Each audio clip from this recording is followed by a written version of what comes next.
In this episode, we're going to discuss my time working with Giraffe. Long necks. Long necks. We'll be right back.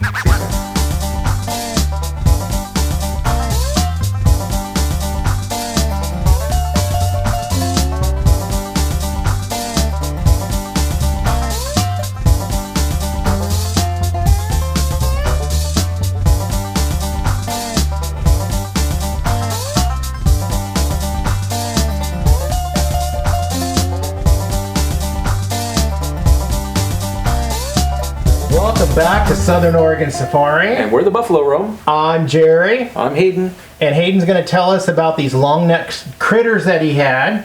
Camel leopards. Camel leopard. I know it sounds crazy, but back in the day, before we really had, I don't know how far back in history, but way back, they were described as camel leopard. Because they do resemble on the face. Well, a little bit maybe, but I think they were just kind of confused, so that's what they came up with, camel leopard. And I just thought that's kind of funny to share with everybody. I always thought that was a funny story. Also known as a giraffe. It's kind of like, white and black rhinos. They're not white and black. Who makes this stuff up? Black rhino, white rhino. Yeah, so giraffe. I've had some amazing experiences with giraffe.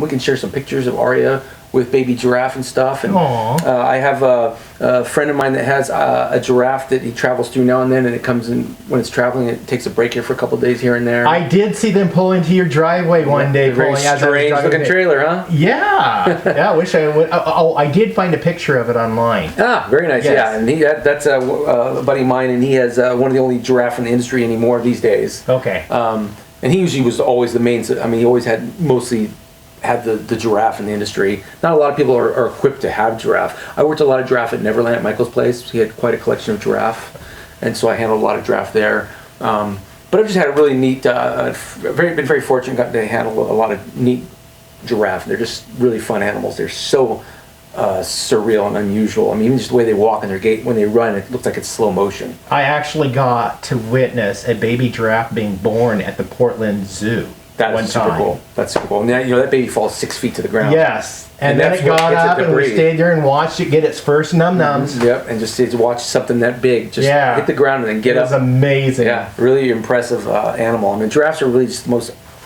unusual creature. I mean, they're kind of like the praying mantis of the world or the octopus of the world. They just kind of don't strike you as natural. It seems like somebody made that thing up. They're just very, very unusual creatures, but really wonderful animals. So I was going to share with you a story fresh out of... In 1995, I had leukemia treatments, and by 96, I had a bone marrow transplant. It goes way back. But right in 1997, I was fresh out of leukemia treatments, and I was excited to try to get back to work. And somebody said, hey, we need a bunch of animals on a music video. Are you game? We need some of your animals, and we need some help. And I'm like, well, I'm not really supposed to be doing much, but I'm really excited to get back out in the world and work. So I took the job, and it turns out it was a Janet Jackson music video. What song? We're back. The video was called Together Again. It was Janet Jackson's Together Again. In 1997 was its release. And we made a music video, and some of the animals, we had elephants on there, I think we had some lions on there, and there were giraffe on there. Well, at the time, they decided they wanted to use her brother's giraffe from Neverland Valley Ranch, Michael Jackson's giraffe.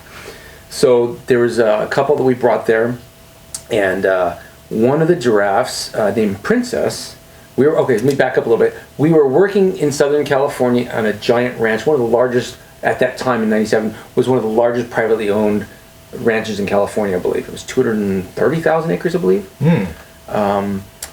And it's called Tejon Ranch. A lot of people know what Tejon is. Tejon's that before you get to the Grapevine, but that's a really big ranch, and we use that for a lot of film. That's a big filming facility. That we do a lot of filming, especially because when they want to try to come up with African scenery, you want those long distance, and the mountains are so far away that everything looks like it could be Africa out there, even without the trees, because just the immense plateaus and valleys go on forever. So it really is a really good way to fool people on where you're at. I mean, you put a couple animals out there and it looks like Africa. And that's where we did a previous episode on cheetahs with a Mountain Dew commercial. Yep, that was done at Tejon Ranch as well. I used to work at Tejon a lot. Back in the day, it was a place that was they're still film out there, but back in the day, we were really busy out there. I did Best Buy commercials out there. I did Subaru commercials out there. And we did so much stuff.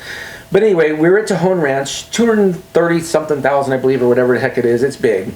Our last shot, as the sun's going down, the small giraffe princess, well, I say small, she was 11 foot, 12 foot tall, slips out of her harness, her head wrap. You know, we talk about halters, like we put on a horse.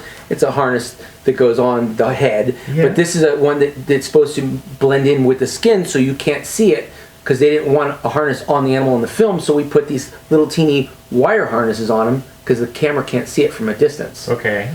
She slipped out of it because it wasn't really, it was on loosely, but she pulled back and it just kind of came off. Oh no. So of course everybody's knee-jerk reaction is everybody panics and everybody's like trying to like corral her, and I'm like, everybody just back up, just don't move, she'll be fine. But of course everybody got excited, panicked, and she turned and she bolted, and they all start like trying to chase after her. I'm like, you're on a huge property, she's moving at 40 miles an hour, you are not catching up to her, and as you're running after her, she's going to keep running. So I finally got everybody to stop running. I said, just let her go, just because hopefully she'll stop. Well, she didn't stop. She kept going. She went down the valley. I'm fresh out of leukemia treatments. I am literally, I've lost almost 50 pounds during my treatment. And here's this, guy barely able to breathe or walk. And you're chasing Michael Jackson's giraffe. I'm not chasing her. I went out and around because running behind them, they'll just keep running, and I don't want her to hurt herself because there's fences and stuff, and they're not used to running out there. You don't want them falling into a ditch or a hole. So chasing after them is the worst thing you can do. So what I did is I went way out and around, which is a lot more work because you're going to run half a mile this way to get it out around her to the side of her and push her back towards everybody. I wound up chasing her on foot about 4 miles. Now, not directly, like I said, I stayed way off the side so she wouldn't keep running, but she was just kind of at a nice little, she wasn't panic running, she was just going like, I'm free, and she's just going. She had no idea where she was going. But the sun's going down, and that's not a good situation. And so I literally, by the time I got to, the only thing I had with me was a lariat, like a lasso rope. And I had a walkie-talkie on me, and I had, my hat, my sunglasses. By the time I got there, because I was like trying to keep going, I'm pulling stuff off and throwing it to the ground, like my hat and my sunglasses, not thinking that I'll need them later. And then it got hot, so I took off my shirt, threw my shirt down. Now there's this guy running with just pants and shoes, and a lariat, like some crazy cowboy. And I get down to the bottom of this valley, 3-4 miles away from everybody else. They're wrapping up, trying to get everybody, they're wrapping the whole film shoot up, and putting the rest of the animals away. And here I am, as the sun's going down, trying to find this giraffe. Well, I find her down in the bottom of this valley, just sitting there. And I get down there, and it's just her and I. And I'm like, and I know she's going to be at this point defensive. So I walk up real slow. I get about 10-15 feet from her, and I'm in grass right now about chest high. And I think to myself, I got one shot at this. If I miss, I'm in big trouble. So I, one shot, get her right around the head, and she pulls back a little bit, and I know not to pull back. I'm just like gently, putting pressure on. And she stood there at first, then she got mad and tried to strike me in the front feet, and they got a good 9-foot striking zone, so you got to be really careful. But that wasn't the big problem. The big problem now is I got a giraffe on a line. I'm by myself. I've thrown my walkie-talkie down for some reason, not thinking that I'm going to need this thing when I get to where I'm going, because I was like trying to shed weight to keep running. And the next thing I know, I hear this weird squealing sound, and I see the grass moving like aliens, darting back around, and all of a sudden I realize I am in wild hog country. Oh no! Up to my neck at sunset, with razorback hogs zipping back and forth, and I'm holding on to this giraffe that is not happy about me holding on to her, and I am now trying to avoid these things. I can feel them brushing against my leg as they're running by. Thank God most of them were little piglets. But I'm like, somewhere mom and dad are here.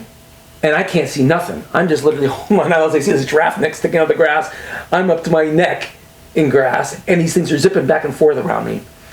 The moral of the story is all went fine. It took them like an hour to get to me with the trailer, because where I had to go, they had to go all the way down the valley because there's washes, and they couldn't drive through that, so they had to drive all the way around. It took like an hour or two for them to get to me. Okay. So I'm sitting out there with these pigs for over almost an hour and a half.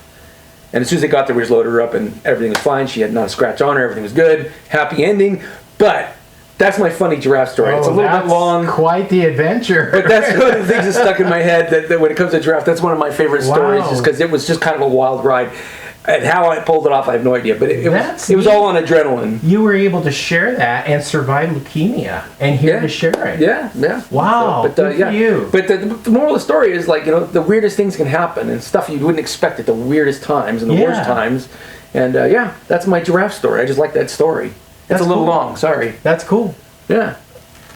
So, wow, we got more adventures to share with the audience. We got more animals to cover, and there's a special coming up. We're going to end the season with this episode, and then we're going to go start a whole new season. And our season premiere will not be on a Monday, because I usually try to upload videos on Mondays and Thursdays. We're going to upload one on Super Bowl Sunday. Nice. Because we're going to exploit the Super Bowl. Might as well be honest about it. And you guys got to tune in for that one. That's going to be special. Did quite a few Super Bowl Sunday commercials over the years. Yes, he did. Some fun ones. Yes, and we featured them, some of those, on this show. So you guys want to go back and see the previous episodes of Super Bowl commercials he's already done, and we still have some more to talk about. He's got a list, and he's got some more animals to cover. So subscribe, give us a thumbs up, click that share button. Sharing the videos on your social media platforms is going to help the algorithms immensely. And please, we love your comments, so please share Yes. any kind of questions you have. We'll try to answer them. Yes, in a future video, I have a viewer that wants that has a question for you. Good, we'd love to answer it. Okay, I'm Jerry, I'm Hayden. and this is Southern Oregon Safari. We're the Buffalo Room. Be safe, always be kind. We'll see you guys in, well, his next adventure. See you soon.